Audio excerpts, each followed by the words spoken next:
Знаете, очень много историй, очень много движухи остается за кулисами. Я всегда хотела отснять моменты, и я их и снимала, эти моменты, которых я мечтала когда-то склеить и сделать мини-документику про нашу команду, про всех этих людей, которых иногда, некоторых даже не видно, потому что, может быть, на радио иду я, на телевидении идет еще кто-то другой, а там еще за нами очень много других людей, которые помогают. И вот очень смешно, когда мы всегда куда-то едем, обычно это фестиваль или другой ивент, в котором мы работаем, люди приходят с очень хорошим настроением, мы встречаемся всегда на одном и том же месте, у магазина, мы приходим с сумками, все танцуют и разговаривают, бегут в магазин, покупают там минеральную воду и еду, все, что нужно, мы едем, у нас играет музыка, все рассказывают свои какие-то там истории. Потом мы работаем 3 сутки, потом мы едем домой, и это настроение на обратном пути, оно очень отличается от того первого. Обычно люди спят в машине, и у меня получилось отснять момент, когда мы едем домой, я снимаю дорогу, как это все выглядит. Но этого первого момента, когда мы счастливы, мне так и не получилось снять, потому что я сама погружаюсь настолько в эту встречу и в эту энергию, что даже забываю, что надо вытащить телефон и отснять что-то.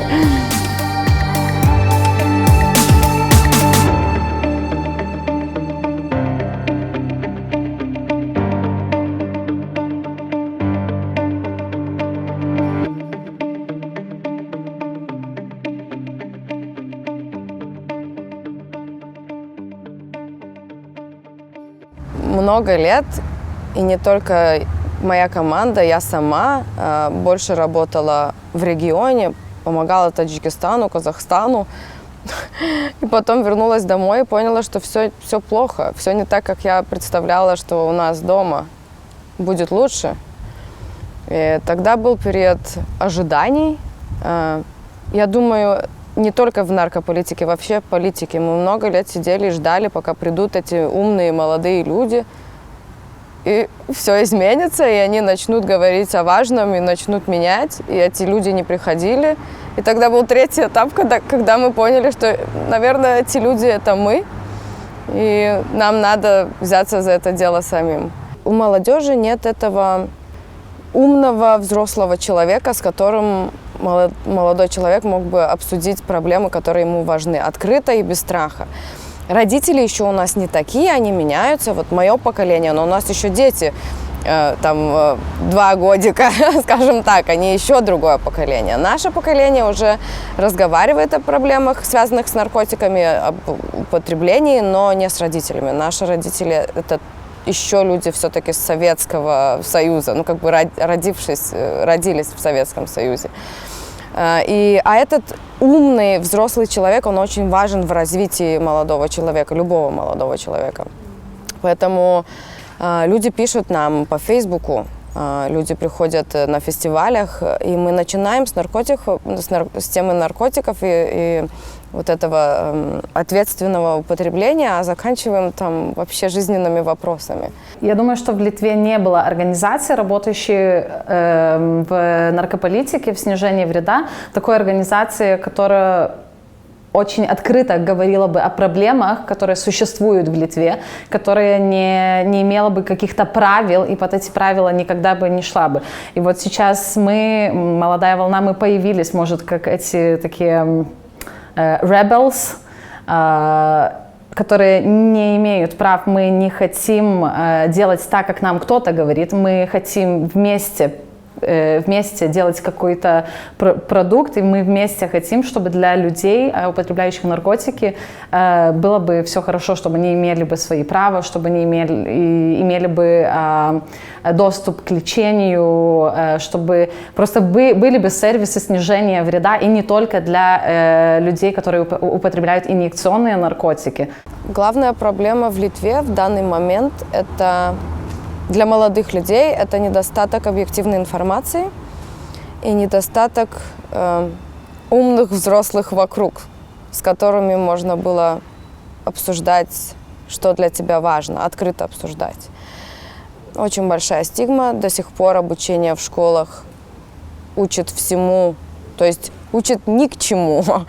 Единственный месседж, который ты получаешь, это люди, которые употребляют наркотики, это не люди.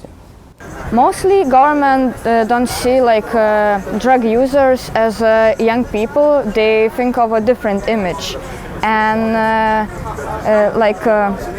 health institutions don't think that the job we do is like healthy and good.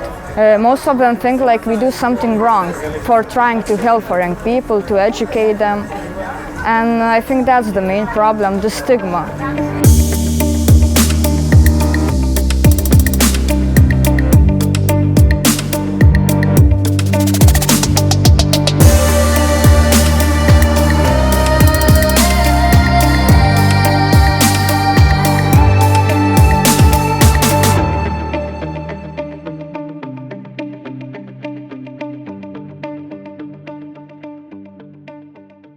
Молодая волна началась, в принципе, с идеи работы на фестивалях. Просто я и один врач-психиатр, который со мной работал, мой ровесник, он тоже был заведен этой идеей. И мы приговорили еще одного психолога с работы и одного соцработника. Нас было 4. Мы молодежь, мы как молодежная организация несем и хотим изменить наркополитику и подход к снижению вреда в Литве, как большая волна, как цунами. Еще это связано с новой волной французского кино, если вы знаете, в 80-х, когда менялось там тренды в кино. И мы как-то вот от новой волны и молодежи создали название «Молодая волна».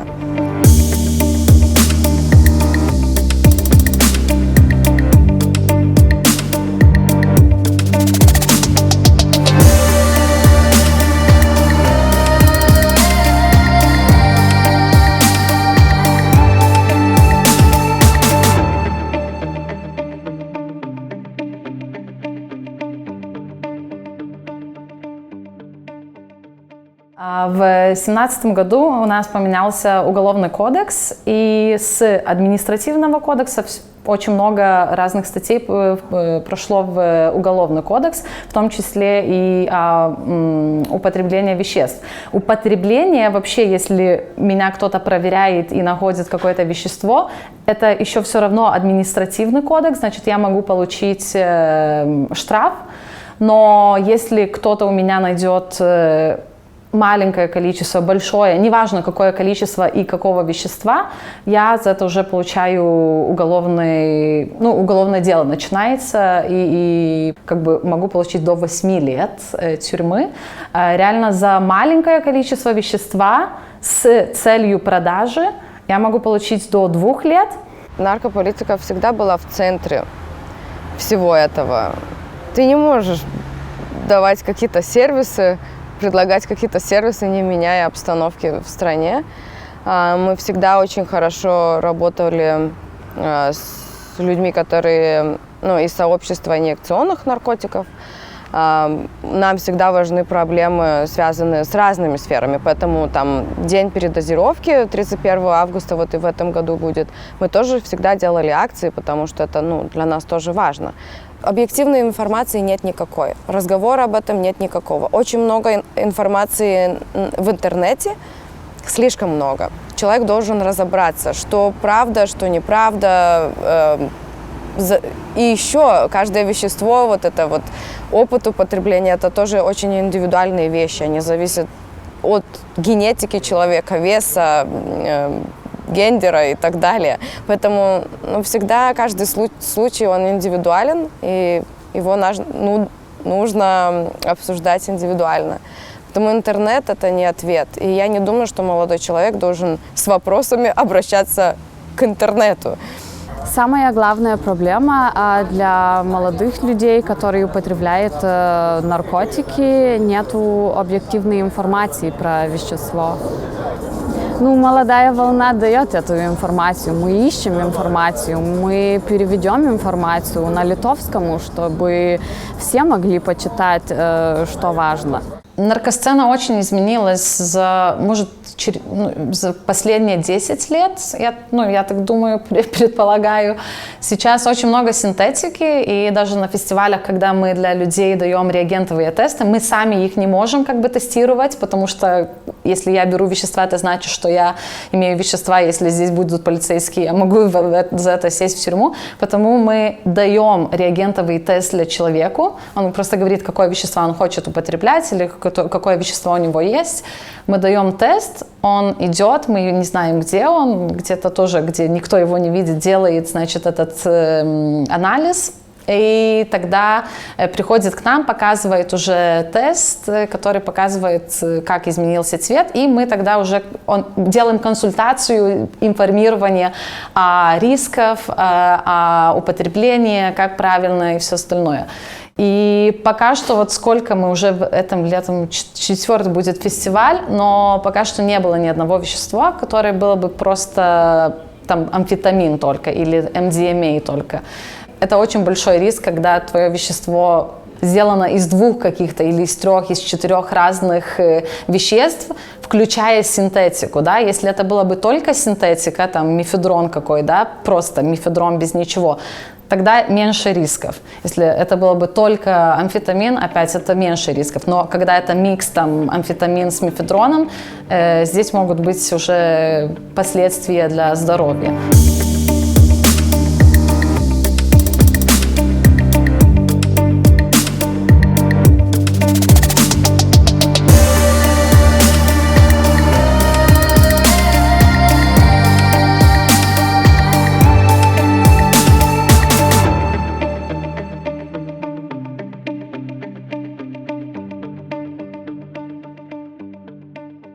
«Молодая волна» – это организация сообщества, поэтому у нас есть люди, которые и работают, и, в принципе, проходят свою дорогу в жизни, в команде, в движухе, в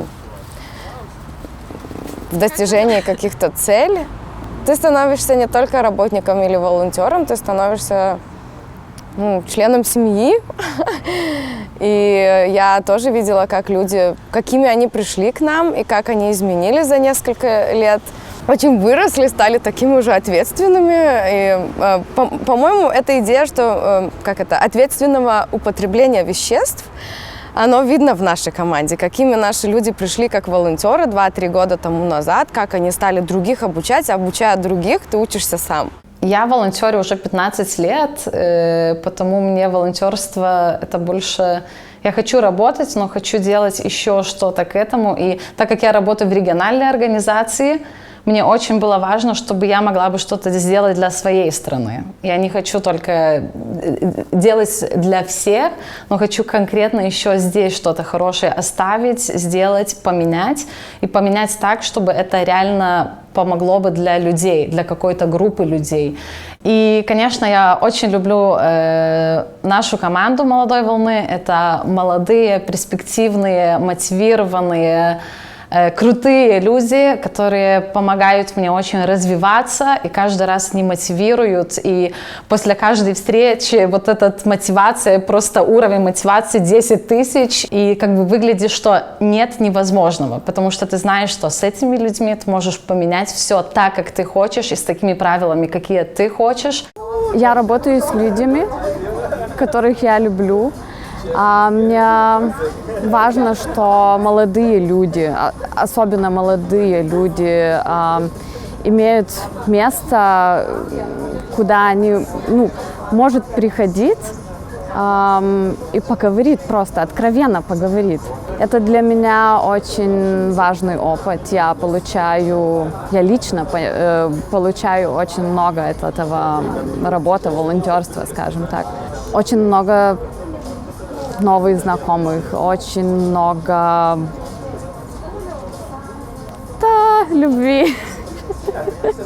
«Молодая волна» еще является частью международной организации YouthRise, которая работает с молодежью, употребляющей вещества, а также молодежью, которая затронуты репрессивной наркополитикой. Несколько дней тому назад у нас была встреча молодежи в Литве, и молодежь приехала из 6 стран, из Эстонии, Латвии, Литвы, Грузии, Армении, Азербайджана. Мы постарались найти какие-то темы и активности, в которых мы дальше будем продолжать свои кампании и активности. И вот, например, сейчас вот мы все вместе поедем еще на один фестиваль, который будет в Литве, и с международной командой будем представлять услуги снижения вреда, вот PsyHelp, информационные услуги, также раздавать разную параферналию, которая нужна во время фестивалей. So when we're doing our services in the festivals, I work on nights.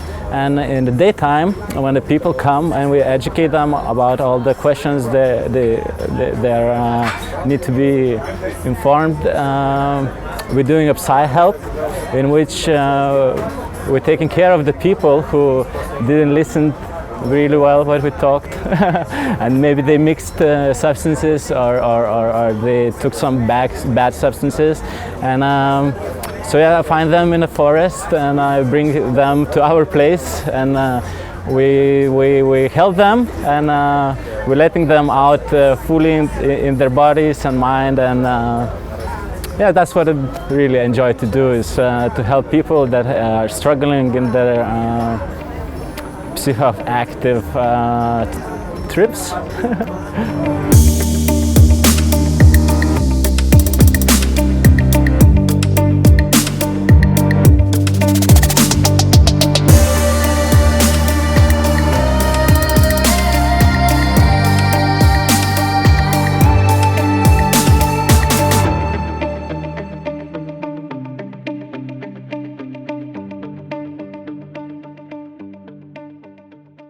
Когда я думаю о наркополитике, моя визия очень реалистична. Я думаю, что изменения точно должны быть постепенными, поэтому не так плохо, что все идет медленно, может, немножко слишком медленно, но люди должны привыкнуть к разному образу жизни, скажем так, и к разному другому отношению к наркотикам. Поэтому декриминализация – это первый шаг для Литвы, конечно. Его надо было сделать уже вчера. А регуляция, или то, что люди называют легализация, в принципе, регуляция веществ, оно очень важно. До того момента, когда ты сможешь купить любые вещества в аптеке с инструкцией употребления, со всеми, входящими веществами в эту таблетку. Ты знаешь, из чего она сделана, ты знаешь, как ее употреблять, ты знаешь, что ты купил это из регулированного рынка. До этого момента ты никогда не должен думать, что ты знаешь, что ты покупаешь. Потому что черный рынок – это черный рынок. Регуляция веществ будет нашим будущим во всем мире, не только в Литве, но не думаю, что это будет очень скоро. До своей смерти, надеюсь, это я увижу. Для меня идеальная наркополитика – это когда ты чувствуешь себя безопасно, когда ты знаешь, что если что-то случится, вокруг есть люди, которые тоже знают, что делать и как помочь. И они знают, потому что в обществе все говорят, и это информирование общества, а не пропаганда. И я больше вижу в Литве наркополитику как модель, может, Португалии, как-то так. Плюс некоторые вещества могут быть просто, можно легализовать. Я думаю, что власти пока что не интересуются нами. Мы слишком маленькие, слишком новые и неинтересные для них. Это вопрос времени, когда нами заинтересуются. Тогда сможем сделать второй фильм о нас, наверное. Надеюсь, что это не будет драматичный фильм. Политики приглашают нас, уже начинают немножко советоваться, но больше всего это политики, которые на нашей стороне, молодые политики. В будущем молодую волну я вижу влиятельной организацией, За 3 года мы сделали большую работу. У нас растут очень хорошие лидеры. Наша главная цель – это вырастить этих лидеров. Чем больше людей будут знать, получат это знание, которое у меня в голове, у Элизы в голове, там, у некоторых людей. Чем больше людей вот эти все знания возьмут от нас, получат, выучат, тем лучше будет для Литвы и даже региона, я думаю, потому что мы до сих пор остаемся центром этих лидеров.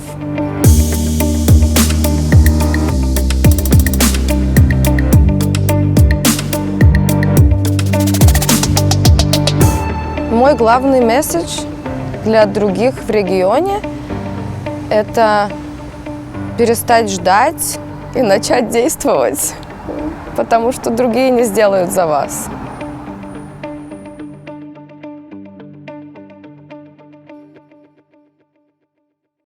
Мы устали ждать.